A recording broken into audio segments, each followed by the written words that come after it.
Hi, everyone. Gerry Dulac along with Ray Fittipaldo. We're at the Steelers South Side facility. Your Steeler Report brought to you by Savinas, Kane, and Gallucci, mesothelioma and asbestos lawyers. With 85 years of experience for getting money for their clients, go to sdklaw.com. And Ray, one of the keys for the Steelers this week will be trying to, not just match the performance that they had against the Indianapolis Colts. You can't expect that, every game, 6 takeaways, 5 sacks. But you have to develop some consistency in that defense and, team overall, but defense in particular, because we've seen them be inconsistent, some good games and some not so good games. Yeah, you look at it, Gerry, they beat the 2 best teams in the AFC because of their defense. Against the Patriots and the Colts, they combined for 11 turnovers.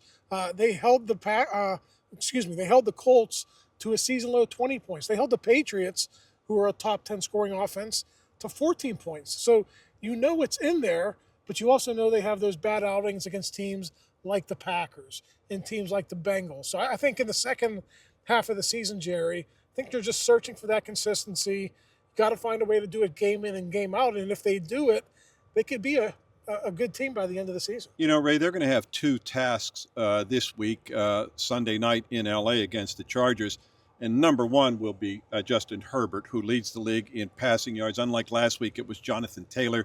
The focus this time will be on Justin Herbert. And when you look at that Steeler defense, 3 games in a row now, Ray, they've allowed 3 300-yard passers. And now I understand Daniel Jones had 164 yards in the fourth quarter when it was 24-7. They had to play catch-up.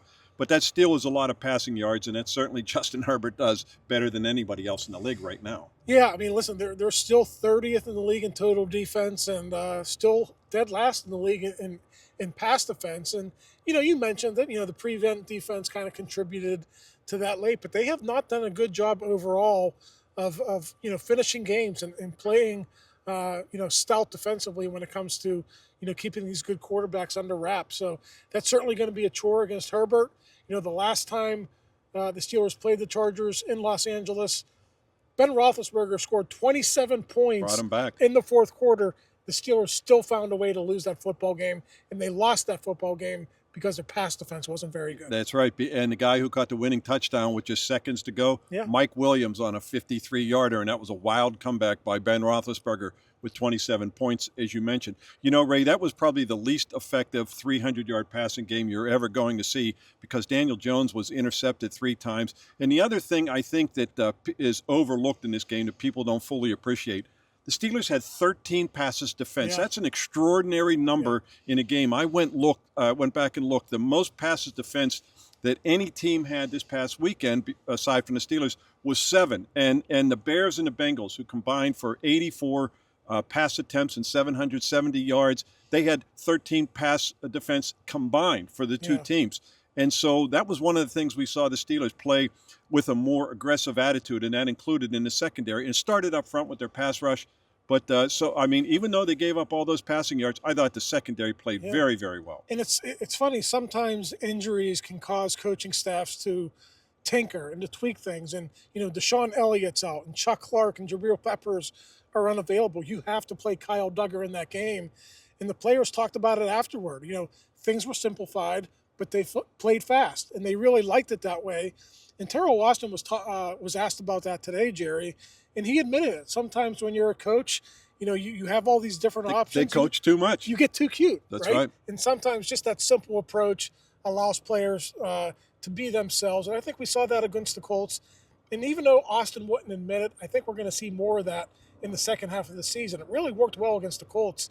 I don't think there's any reason to go away from that. Ray, the other thing the Chargers are doing well is running the football, and that's strange because they lost their top 2 running backs. Their number 1 pick, Omarion Hampton and Najee Harris.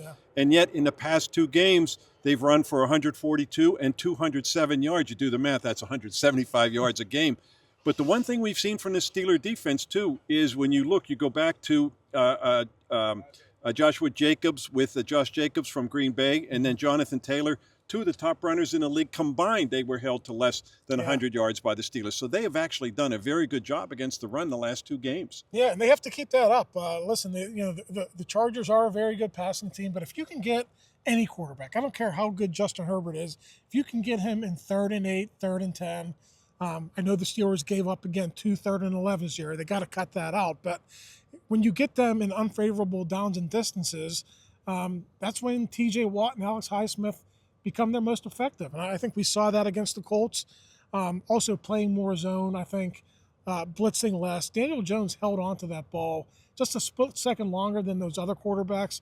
And I think if they take a similar approach against the Chargers, I think that pass rush is going to be able to get home again. Ray, let's look at the flip side of the ball with the Steelers. Last week offensively, only 225 yards. It wasn't, one of their best performances. But one of the things they did do, of course, is they made the Colts pay for their mistakes. They got 24 points off 4 of those turnovers. Yeah. And one thing they did is they scored touchdowns. They didn't settle for field goals, something they kind of bemoaned the previous week when they had to settle for field goals instead of touchdowns. Now, I know they had short fields. Arthur Smith pointed up today their starting point was the 47.5-yard line. Yeah. So it wasn't like they had a lot of long drives. But nonetheless, they put the ball in the end zone. You're going to win a lot of games if your average starting field position is near midfield. So, they certainly benefited from those turnovers last week. But even so, Gerry, they left a lot of points on the field. And, Aaron Rodgers was frustrated with that after the game. And I think that's going to be a point of emphasis throughout this week leading up to the Chargers games. Hey, if the defense continues to give us opportunities, let's capitalize. That game against the Colts didn't have to be as close as it was. If they're in that situation again, I'm sure they want to be able to blow a team out. Yeah, Aaron Rodgers said after the game, in situations like that, he says we should have scored 35 to 42 points and closed the game out. Once again, the Steelers let these teams hang around. In the fourth quarter, they come back, and I know it both frustrates and angers and annoys Steeler fans. But it's funny, after every game, Aaron Rodgers is never satisfied, and that's the coach in him, both on the field and off, and he always feels the offense could do better. Yeah, listen, one coaching point that Arthur Smith made in his news conference today with us, someone asked him about Roman Wilson and, jumping into the air, and, he fumbled. He told Roman, we're going to come back to you. And he also told Darnell Washington after the 2 missed opportunities in the red zone, he said, Darnell, we're going to come back to you. And they did. So I think a lot of people thought this week, okay, Roman Wilson's going to be in the doghouse. I don't think that's the case. They like him. They want to develop him. And I think he said, sometimes adversity is your best teaching moments. And I think that was one of those for Roman Wilson. He said he's going to try and break him of that habit. Yeah. He says you see that a lot in college football. And they're going to try to tell Roman Wilson the move that he made. Mike Tomlin called it a bonehead move, and it was. But I don't think you're going to see it anymore. The Steelers, Sunday night, they're in L.A., against the Chargers, who are 6-3, so it should be a good matchup. Ray and I will be at that game, and we'll bring you the wrap-up following that matchup. For Ray Fittipaldo, I'm Gerry Dulac. You're watching Post-Gazette.com.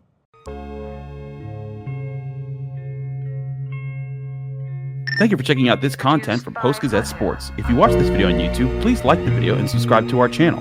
For all of the sports coverage the Post-Gazette has to offer, visit Post-Gazette.com.